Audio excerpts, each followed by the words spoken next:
Et hop, deuxième épisode de Ice Hit. À nouveau, pour mieux comprendre les capacités de l'intelligence artificielle pour la photo, on va se focaliser sur l'histoire via le profil de photographes connus du passé ou du présent. Et comme la semaine passée, on essaiera de découvrir ou de redécouvrir un photographe ayant marqué son temps. Et pour ça, là, on demandera à l'artificielle intelligence, à l'AI, de nous expliquer, pour le pire ou le meilleur. Et sens-tu-vous libre donc d'aller consulter de meilleures sources pour voir si tout cela est vrai ou fait sens. Et à nouveau, je vais utiliser OpenAI, donc DALL-E pour les illustrations et OpenGPT pour les infos historiques. Donc notre photographe mystère d'aujourd'hui, c'est tadam, Helen von Unvers. Donc AI, est-ce que tu connaîtrais la bio de Helen von Unvers? Helen von Unvers est une photographe et réalisatrice allemande connue pour ses photographies chargées de sexualité de femmes. Le mannequin dans les années 70 et plus tard est passée à la photographie en travaillant en tant qu'assistante pour des photographes tels que Helmut Newton. Dans les années 80, elle a commencé à travailler en tant que photographe freelance, travaillant pour des magazines tels que Vogue, Harper's Bazaar et Interview. Elle a également réalisé des pochettes d'albums et des publicités et a réalisé des vidéos pour des artistes tels que Madonna et Rihanna. Elle a publié plusieurs livres de ses photographies et son travail a été exposé dans des galeries et des musées à travers le monde. Ok, d'accord. Donc, mais qu'est-ce qui fait les particularités de son style?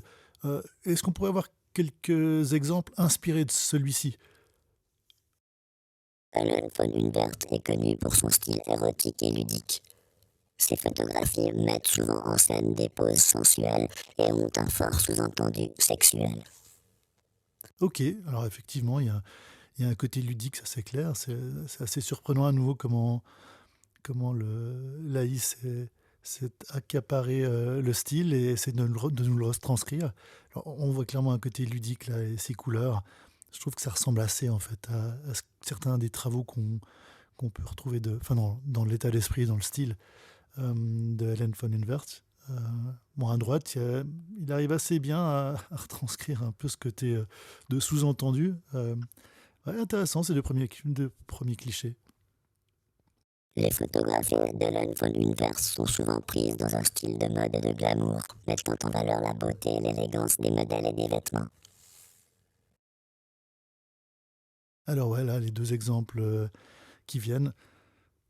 Ah, comme la semaine dernière, je trouve que, étonnamment, là, il nous offre des images qui pourraient très bien s'insérer stylistiquement. Alors à nouveau, il y a toujours des...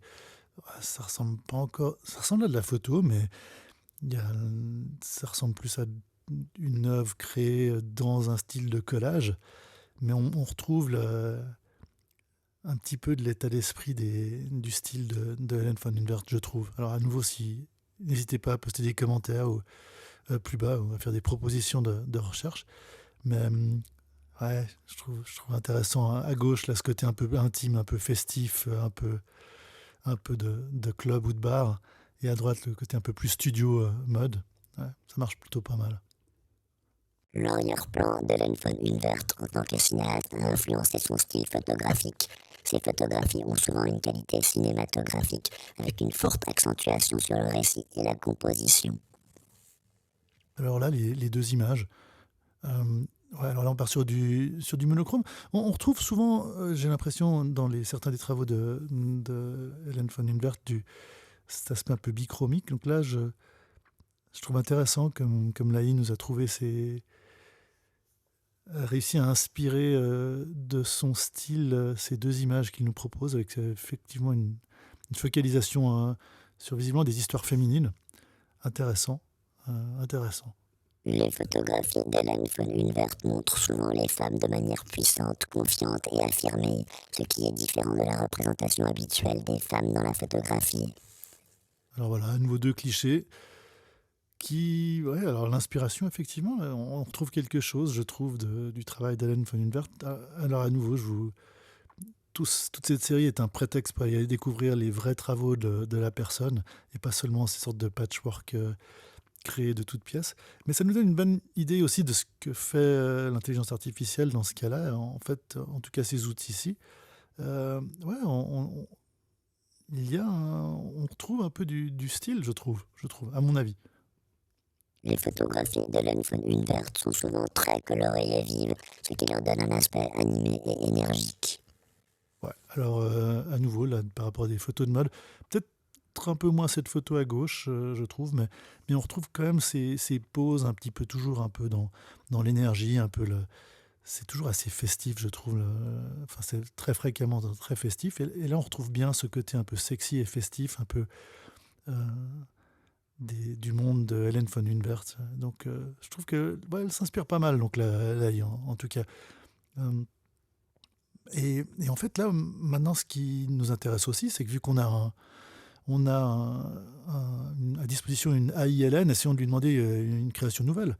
Euh, Par exemple, un portrait d'un homme, une femme, un enfant et leur chien qui a un oiseau sur la tête et un fond fait de fleurs avec un avion qui vole dans le style inspiré de Hélène von Humbert. Est-ce que ça va même s'en approcher? Ah bah voilà, les deux premières images.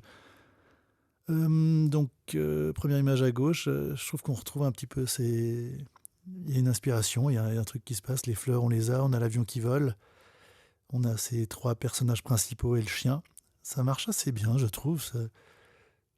Je suis à nouveau, un peu comme la semaine passée, assez bluffé malgré tout. Alors c'est loin d'être parfait, mais par contre l'oiseau, je suis pas sûr qu'on l'ait sur la tête du chien. Je crois qu'il a un peu éludé ça. Même chose à droite. Alors à nouveau là, on a ce côté coloré, un peu studio, un peu en contre-plongée. J'adore cet aspect en carton-pâte de l'avion derrière.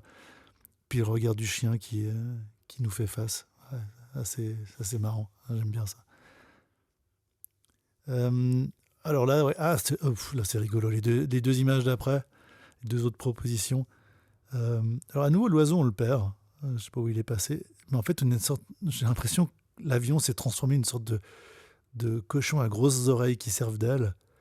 Je trouve cette photo assez inquiétante, même si même s'il y a un peu je sais pas, j'ai l'impression qu'il y a une petite once d'inspiration, en tout cas de style. Même chose à droite. À nouveau, toujours pas d'oiseau. Bon, l'avion est déjà un peu plus cohérent, un peu moins inquiétant que sur la photo de gauche. Mais ces deux clichés me font bien poiler. Euh, et là, les deux derniers, alors ça, c'est mes préférés. À nouveau, j'ai souvent en ordre incrémental de ce que je préfère. Non, alors j'aime beaucoup la composition des deux. Je trouve qu'il y a une inspiration dans la manière de gérer les couleurs et la mise en scène, avec l'histoire qui se passe, avec ces. Alors à gauche, il manque l'oiseau, à droite aussi d'ailleurs. Le chien s'est mis sur la tête de l'homme à droite. L'avion est plutôt dans le champ plutôt que volé. À gauche d'ailleurs, on a perdu l'avion, hein. Mais non, amusant. Je trouve amusant ce que fait l'intelligence artificielle là pour s'inspirer, l'artificielle intelligence, ce qu'elle fait. Alors à nouveau, là, personnellement, je trouve assez intéressant et je trouve jusqu'à un certain niveau, il y a une petite inspiration. On voit une grosse différence, en tout cas par rapport à l'inspiration de l'épisode précédent. Euh, mais allez voir par vous-même le travail d'Hélène von Unvert et sa biographie. Là, je pense on est quand même pas mal dans la fantaisie. Et voilà, n'hésitez pas à poster des commentaires. Et à la semaine prochaine.